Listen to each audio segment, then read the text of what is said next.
Good day. I made these remarks on Parliament Hill yesterday, but watching where our nation is heading, I feel they're worth making again, more broadly. I'm Greg Hill. I co-direct a group called Free to Fly, made up of over 40,000 aviation passengers and professionals, all dedicated to the freedoms of our nation coast to coast. I also served in our military for 32 years in both the regular and reserve force as a military pilot. My remarks are somewhat related to aviation, but they're more broadly a call to courage to everyone in this country, but particularly to those in the military and law enforcement. In regards to aviation, there's a three-word, fairly well-known, disaster-averting, life-saving statement. Here it is. This is stupid.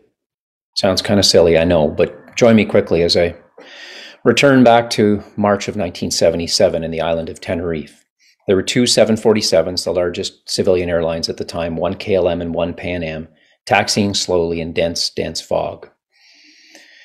The KLM flight was eager to take off, but unknown to them, the Pan Am flight was still crossing at the departure end of the runway.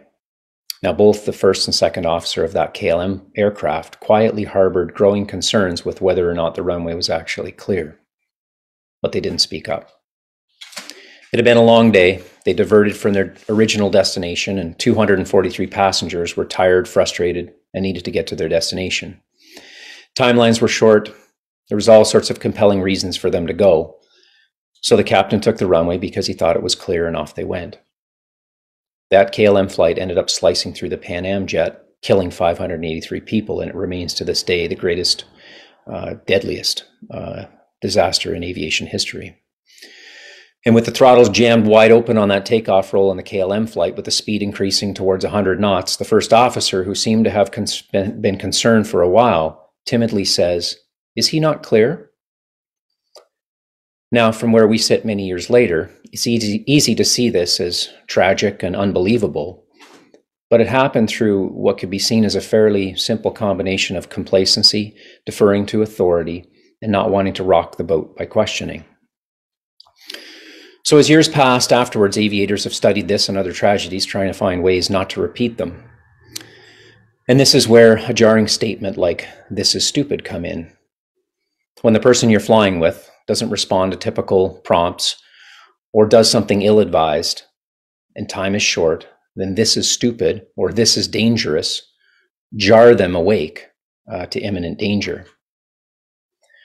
Now, fast forward to Canada in 2022. There's a dense fog gripping this nation. It's obscuring truth, dividing our nation, and clouding the consciences of good men and women. Our government has the throttles jammed full forward in a race for totalitarian control. Many of you have the power of influence, whether that's media, policing, politics, the military, business leadership. You know the truth of what's happening around you as you're told lies.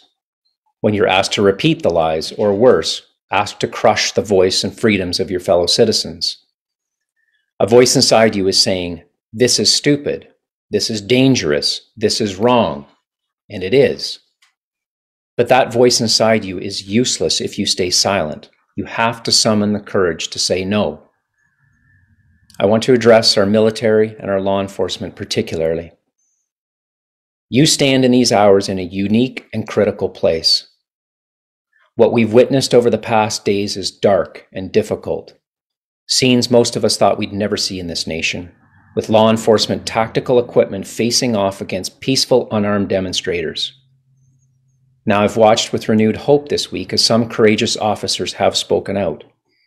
We had a retired RCMP officer stand on Parliament Hill yesterday, speaking to the importance of his oath to uphold the Constitution and not comply with unlawful orders. This is huge, and we commend all of you who've spoken. You, as military and police, stand in the gap between the forces of tyranny and the freedoms of our people. Now, many more of you are actively but silently questioning what's being asked of you. I ask you, be silent no more. Jordan Peterson says, "It's not safe to speak, but it's even less safe not to speak. Pay the price for speaking, or pay the price for being a serf, subject to the whims and wills of those you sit silent before." Men and women of the armed and police service, we applaud you. Your spouses, parents to children, you've been riding the ups and downs that we all have for these past few months, and you've served honorably, sacrificing and protecting us over the years at great costs. I ask you, don't dishonor this history. Don't dishonor your service. We will all pay a dear price for silence and blind obedience. If you act in ways that violate your conscience and oath, we are headed to dark places. Be men and women of courage. Now, you may be saying, I'll wait until they ask me to go too far, but then it's not much different than that jet hurtling down the runway at 100 knots. It's too late then. This is your hour. Now is the time. Speak out, reinforcing your commitment to your oath.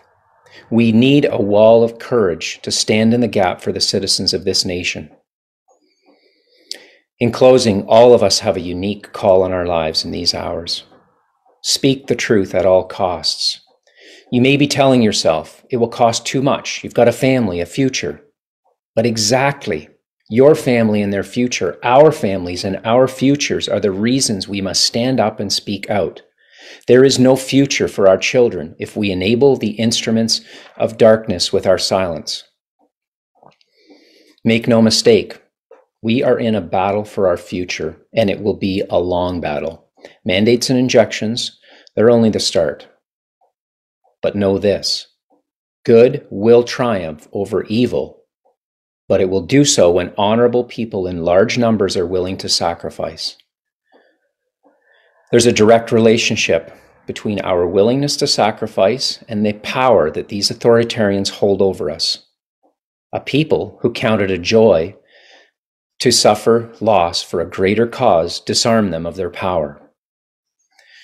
So to those in government and leadership seeking to control our lives, I say, you can take our income, our career, you can take our home, our comfort, but you cannot take our dignity.